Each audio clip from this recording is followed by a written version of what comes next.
The Bihar teachers history maker के मेरी mobile मेरी शिक्षा मंच पर एक बार फिर से आप सभी का स्वागत है। मैं धीरेन्द्र कुमार। पिछली वीडियो में हमने वस्तु को अवतल दर्पण के ध्रुव और फोकस के बीच रखा था, फिर फोकस पर रखा, फिर फोकस और वक्रता केंद्र के बीच में रखा और फिर वक्रता केंद्र में रखा। इस वीडियो में हमने वस्तु को रखा है वक्रता केंद्र और अनंत के बीच में। यह स्थिति 4 है।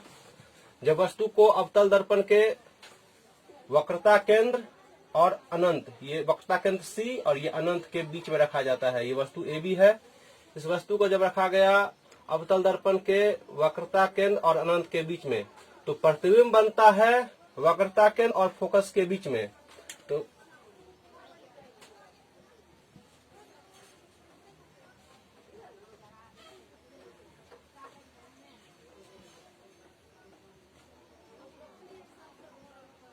यह प्रतिबिंब वास्तविक होता है, उल्टा होता है और वस्तु से छोटा होता है।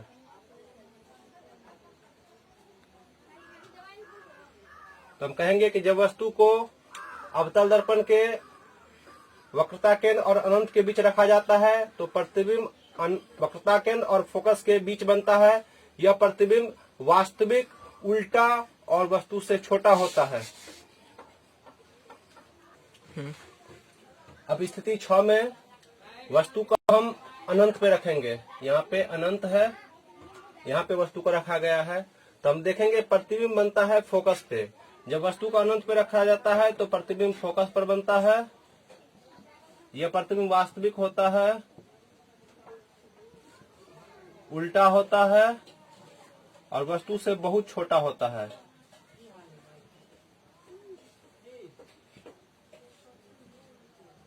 तो हम कहेंगे जब वस्तु को अवतल दर्पण के सामने अनंत पर रखा जाता है तो प्रतिबिंब फोकस पर बनता है। यह प्रतिबिंब वास्तविक होता है, उल्टा होता है और वस्तु से बहुत छोटा होता है। अब हम जानेंगे उत्तल दर्पण द्वारा बना प्रतिबिंब। तो उत्तल दर्पण में हम लोग एक ही केस पढ़ेंगे, क्योंकि उत्तल दर्पण में वस्तु को चाहे कहीं भी रखा जाए। हम देखेंगे उत्तल दर्पण में वस्तु को रखा गया है तो प्रतिबिंब आभासी दर्पण के पीछे सीधा तथा वस्तु से छोटा बना है।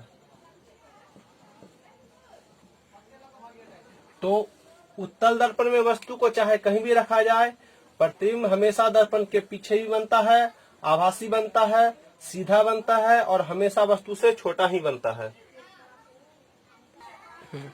अब हम जानेंगे आवर्धन। इंग्लिश में कहेंगे मैग्निफिकेशन।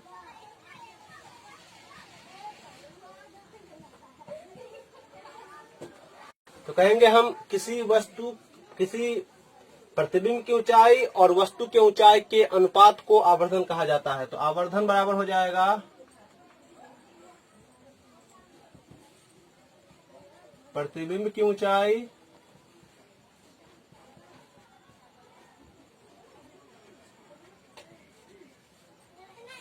बट्टा वस्तु की ऊंचाई।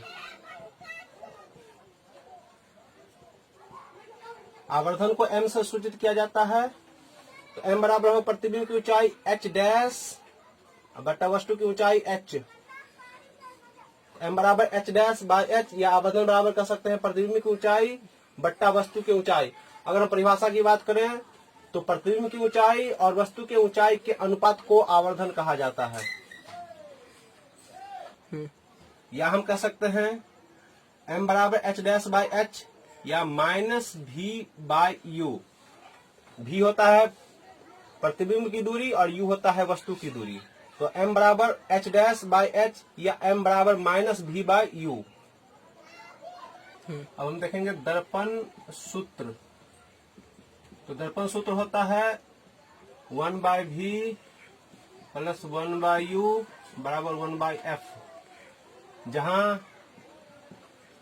v होगा प्रतिबिंब की दूरी,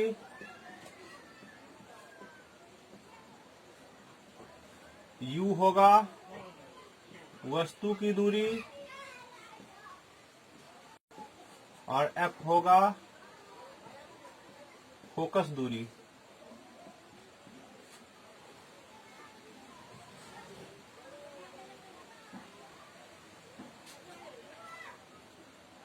या हम ये भी कर सकते हैं 1/v प्लस 1/u बराबर 1/f बराबर होता है, हम लोग पहले पढ़े हैं f बराबर r/2। तो f के जगह पे यहाँ रखेंगे r/2। तो 1/v प्लस 1/u बराबर ये 2 जाएगा ऊपर 2/r। तो ये भी सूत्र हो सकता है और ये दर्पण सूत्र है। r जो है वो वक्रता त्रिज्या है